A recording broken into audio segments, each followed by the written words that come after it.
Hey guys. Um Also, sorry to be presumptuous. I know guys is a little bit familiar. We don't really know each other like that yet. But yes, this is my first video at all. But I'm hoping that eventually we can get there. Now, I have a theory that I'm gonna be telling you guys about today about how the well, it's not really a theory. I guess it's more of an analysis based on what we know. There's very little of my own input here about the correlation between the power of each of the sins and the power of the main race of Hellborn that inhabits the ring they live in or in rule, right? And initially, and so we're gonna go from top to bottom, pride down to sloth, and um, it's kind of simpler near the top. It gets more complicated and fills out more as you go on. So it really kicks in with Mammon. Um, but that being said, originally in my first few drafts of this video, I actually left Lucifer and the sinners out. I started with Satan and went down because Lucifer, he is the deadly sin of pride, but he's also different than the other sins. They are demons and he's an angel, right? He and also his race would be or the race that he created would be sinners, but they are also different. But then I realized they're kind of different in the same way. All right, like cuz while presumably, at least if Satan is to be believed, the sins kind of created the primary race of their rings directly using their own power. Lucifer created the conditions for sinners to exist, as opposed to directly using his power to bring them into existence, right? So he still created sinners, but it was different, right? There's not too much to say about that. That works because he's the since he didn't actually use any of his own power to create sinners, they are born on earth, they live and die, and then come to hell of their own volition, essentially. He retains all of his power that he had as an angel. So, but moving down to Satan, sin of wrath, right? Oh, also, I forgot. The sins all correlate to a circus act, a particular circus act, right? And Lucifer is the ringmaster, and also that he would also therefore keep all of his power for himself. Being the sin of pride, that makes sense. He doesn't want to give it to anyone. The way he interacts with sinners, I'm not going to explain anything about season two. All I'll say about season two of Has Been Hotel is that nothing I have watched so far contradicts my theory. So, but I will say the way he interacts with sinners is very hoity-toity, you could say, like very much like Mammon and Satan. But Mammon and Satan are malicious, whereas Lucifer's just kind of apathetic. Um, so then speaking of Satan, moving down, he's the strong man. He is the sin of wrath. He wants to keep most of his power for himself. Um, and so naturally, you again. This is I'm going to say this a lot, whether consciously or not. Whether it was really a decision by a given sin to. I talk with my hands, but they're behind my monitor right now. You guys can't see what I'm doing. Um, Sorry for that little cut there. I accidentally pressed the stop recording button. But what I was saying was, um, I believe part of how much power a sin used to create the race of Hellborn that corresponds with them might not exactly be a decision they made. It might just be tied to their nature. If someone was Satan, for instance, it definitely was a conscious decision. Same with Osmodeus, but and I'm basing this kind of on their personalities as we see them in Hell of a Boss. But someone, for instance, like Beelzebub, is just she's just kind of aloof, she's a little of an airhead. It was more of a nature thing versus a decision. But that being said, Satan, sin of wrath, he wants to keep most of his power for himself. But again, all of that power and rulership of hell is worth nothing if you don't have anyone to rule. Like, what use are boots to step on people if there's no one to step on, no one to shine your shoes? So he creates imps, who are the second lowest ranking Hellborn, at least so far as we've seen in the shows. But physically and magically, they are the weakest. They don't have a lot of spellcraft themselves. For instance, like being able to do disguises. Barbie Wire, she's got a disguise, but it seems like it's that is something that takes a lot more effort, right? All of the hellhounds, all the succubi, all of the Goetia we've seen go to the infestors. Most of the other demons we've seen go to the mortal world, have a disguise and they can just snap on it at will. But imps aren't able to do that as easily as everyone else is. Now that being said, they are through Satan's words, made to be dutiful. So they're a slave race essentially, but they do the basic labor. They work at McDonald's flipping burgers and stuff. Now, it's simple. He's the strong man. He wants to be strong. Moving down to Beelzebub, the sin of gluttony, the animal tamer. She, a very dog-like person herself. This also actually goes into... recently, a couple weeks ago, you might have seen a post on Reddit, for instance, about someone asking, like, what Beelzebub is.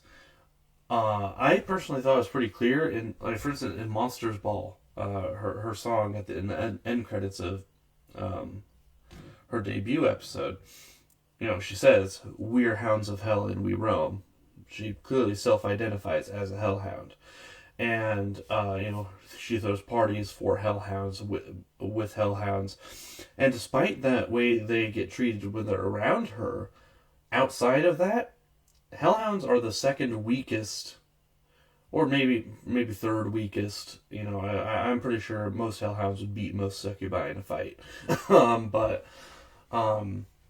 status-wise, they are at the very, very bottom. Everyone else is superior to hellhounds. Now, and that goes along with this chart. I probably don't have the editing skills yet to put this right here, but there's a chart that Vivian released, I don't know how many years ago, but it kind of shows the general hierarchy of hell, and it goes imps and hellhounds, general hellborn, ours,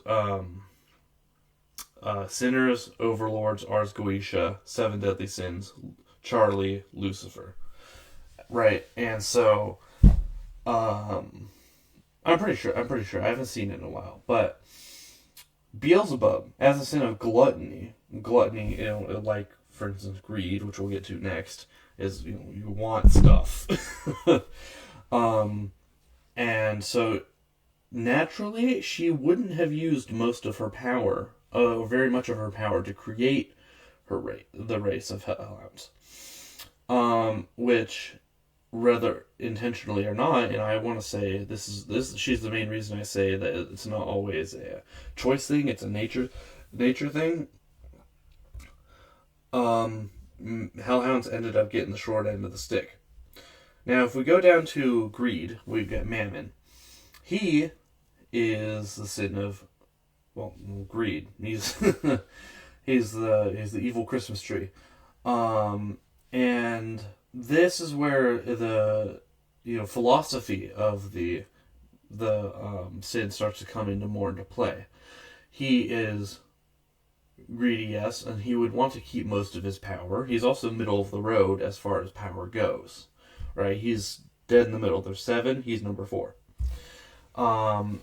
And That being said, there really are two kinds of power. There is, raw might, physical, magical prowess, and there is influence. And Mammon, I believe, opted for influence over actual physical power, right? Like we see in what was it? It's a mouthful. Mammon's Magnificent Mid-Season Special, I think is the name of the episode. That despite Osmodeus only being one ring below him, their as you call them, fight modes, quote unquote, or full demon form is far larger and more intimidating than Osmodeus's, which also is part of what kind of inspired this theory. And we'll get to that with Osmodeus. But as opposed to using his power to create incredibly powerful companion demons or demons to do stuff for him that he didn't want to do himself, he created demons that would be able to go spread throughout the rings and make other people dependent on him. The Greed Ring is the center of industry and, outside of Pentagram City, entertainment. Alright, like the only people who really have any sort of what's it called? Rivalry in the influencer area would be Leviathan and the V's. And so and he more than likely works with both of them to do this, which I'll get to with Leviathan. Also, the primary race of Hellborn that we see, and they're actually one of the only Hellborn races we see prominent in Has Been Hotel Season 1, are loan sharks. Like, we see them in like 3 different episodes. Aside from Happy Day in Hell, where we see one imp, they're pretty much the only Hellborn that are prominent in the Pride Ring that we see. Aside from, outside of Pentagram City, where there's, the Imp City, where there's lots of imps, right? So Mammon basically invested his power in making sure that people in other places would depend on him regardless of whether he could force them to or not. Now, moving down to Osmodeus, the sin of lust. Osmodeus, he isn't about using his power to force people to do things. He is very against that, actually. He doesn't need his power to do lust things because he's all about working to earn, that lust. It's a reward. It's something to aspire to and attain. Right? Like, he hates the idea of love potions, which I think if he ever goes to the Pride Ring and meets the V's, he's going to have a throwdown with Valentino. But I'd love to see that, honestly, the V's versus Osmodeus. But that being said, he is, this is where I'm going to reference Lesser Key of Solomon, which is the book Osmodeus is originally from, I believe. He might appear in some other texts before that. It's like it's basically a Demonomicon kind of collection of demon folklore that I think Dante or some guy a long time ago compiled and made lore for them. Alright, it's a demonology thing. And in that story, or in that compendium book, whatever it is, Osmodeus is one of 2 kings of the Ars Goetia, which the other king would be Paimon, Stolas' dad.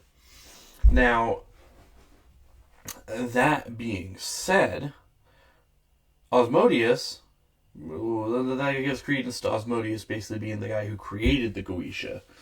And that also makes sense. A lot of the more prominent and powerful Goetia are bird-like, as is he. He's a rooster, right? Stolas is an owl. Stella is a secretary bird.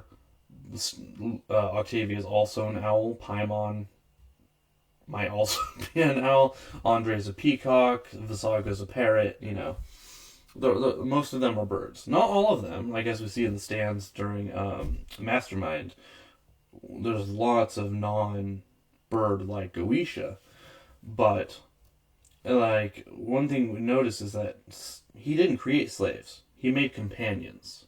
He made people to not necessarily share his burden, but the Goetia serve the purpose of being his friend. You know, being his friend. Like he's friends with Stolas, and also he made equals. Right, everyone above him made servants, but he made someone to be on his level and be conversed with, have sex with, more than likely.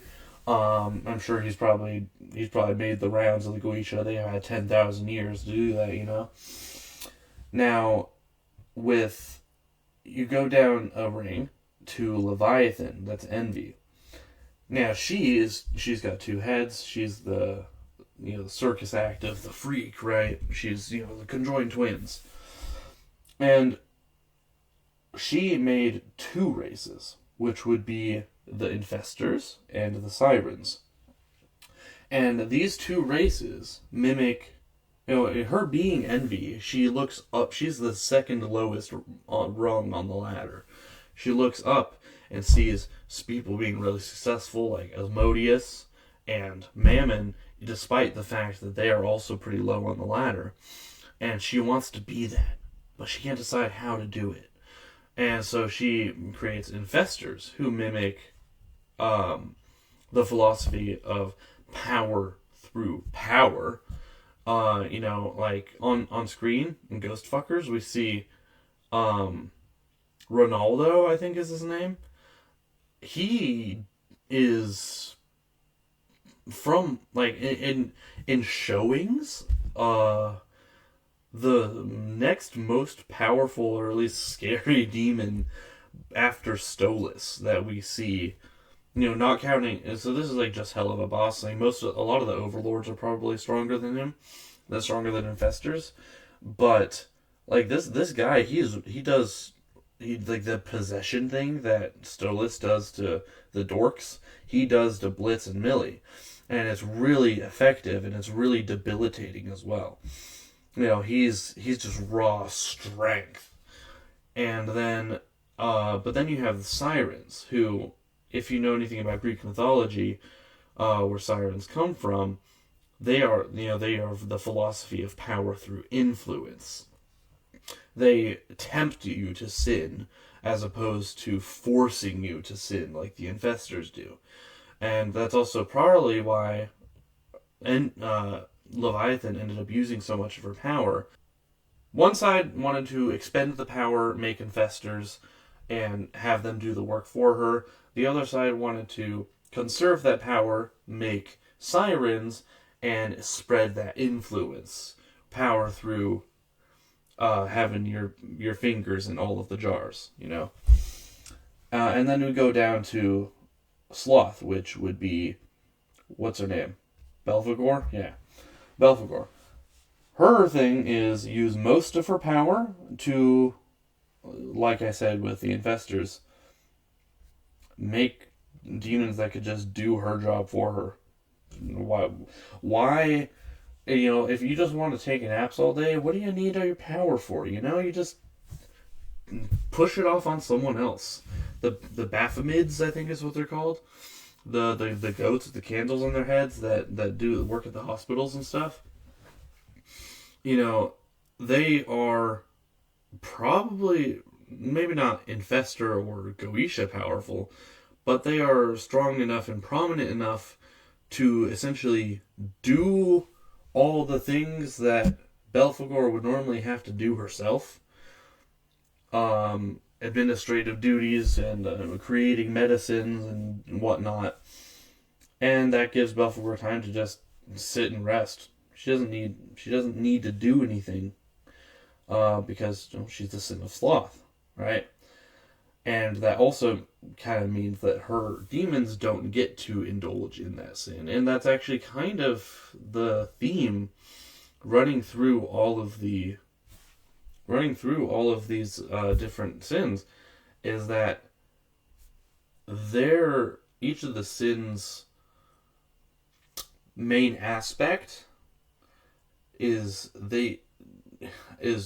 in a sense kept from the races they create, because they create those races so that they can keep their to do things so they can keep their they can do their thing, you know. That made more sense in my head when I said it. I might cut that. I don't know. This is my first video. I'm not gonna spend a bunch of time editing it because I got 2 more that I gotta record. But that's pretty much the long and short of my idea. You know, it's messy. I'll probably cut out a lot of the ums and stuff, but you know, like I said, it's just a little bit of, it's just something I noticed. I noticed a correlation, and I wanted to share that because I haven't seen anyone else talk about it. And that's it. Actually, I might cut that bit off and put it in the beginning as a TLDW. But yeah, that's it.